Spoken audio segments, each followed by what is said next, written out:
Have you ever wondered what games you should keep or you should lose?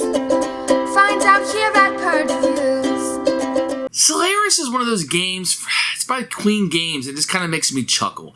Because Queen Games has like these two things they put out. They put out these games that just kind of click with everybody, and they put these games out that almost feel like budget titles. And I'd put Solaris in an almost budget title. There's a game, I think it was called First Martians, that came out after Robinson Crusoe. And you had this big thematic experience with Robinson Crusoe everybody liked. You took the same exact game, you took all of the theme out of it, and you brought this Martian game out, and all it was just pulling levers on a computer, and it just wasn't as fun, even though it was the same exact game. The theme brought out Robinson Crusoe.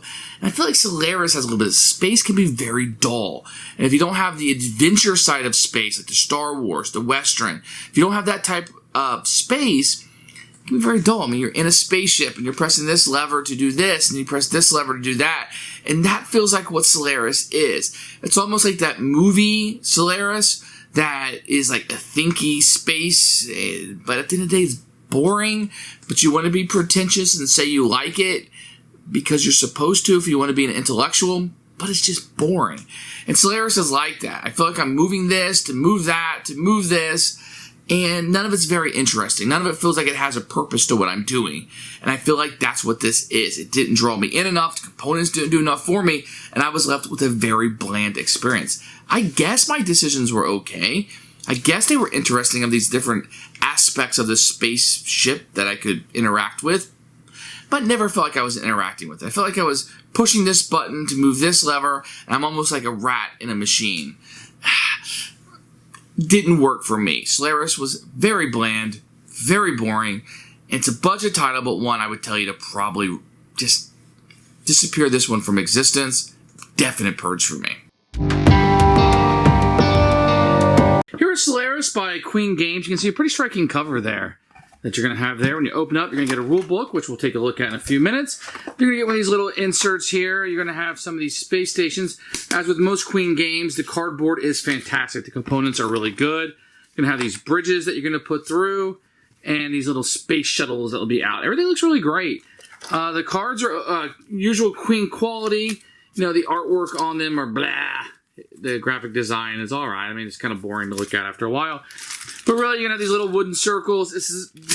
If you looked at this game on the table, you'd probably guess it was a Queen game. And that's what I would say about it for the most part. Cardboard is nice. The cards are good.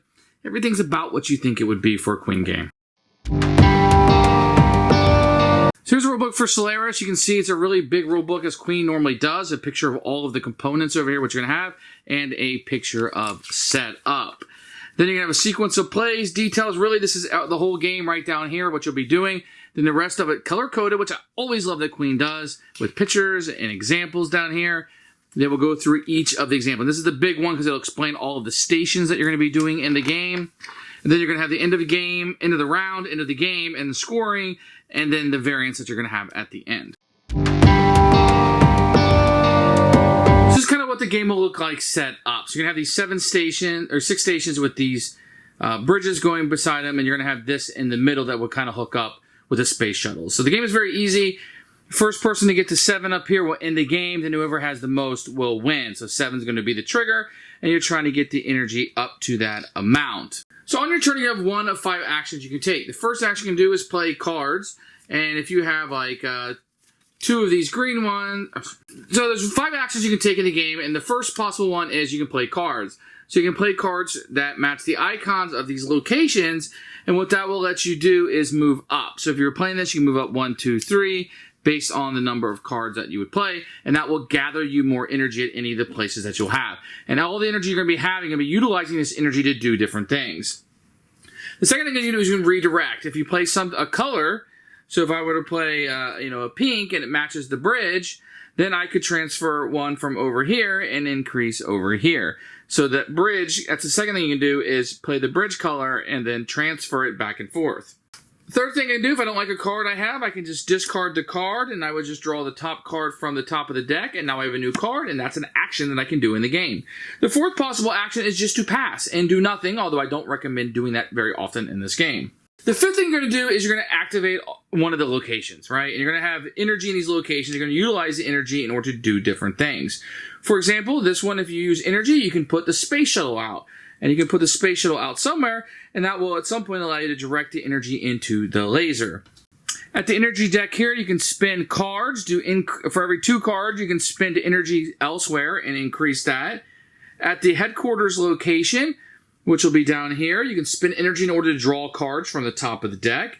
At the biotope here, you can spend energy, and then you can counterclockwise go around it to gain extra energy. So you're sending that energy from here, decreasing it maybe to get it up through there. You have the canteen, which will be here. For each energy you spend from the station, you can randomly draw a card from an opponent. So it's like a steal a card aspect. And then you have the energy cell, which will be this one right here. And for each energy spent here at this location, you can shift energy from here. So 2 here, and maybe move yourself up at this location. So this one's going to push wherever you have the shuttle out. Once again, when somebody gets 7 energy, the game will trigger, and then whoever has the most will be the winner. So in this case, even though 7 triggered it, Orange was able to go past him in the last round, and that will give him 9 points. That's how you play Solaris. Who should buy this game? This is a budget title. If you really need to be on a budget or some aspect of this appeals to you, I would say, that's great. Everybody else, I think this is a definite miss. Bland, boring, and a purge.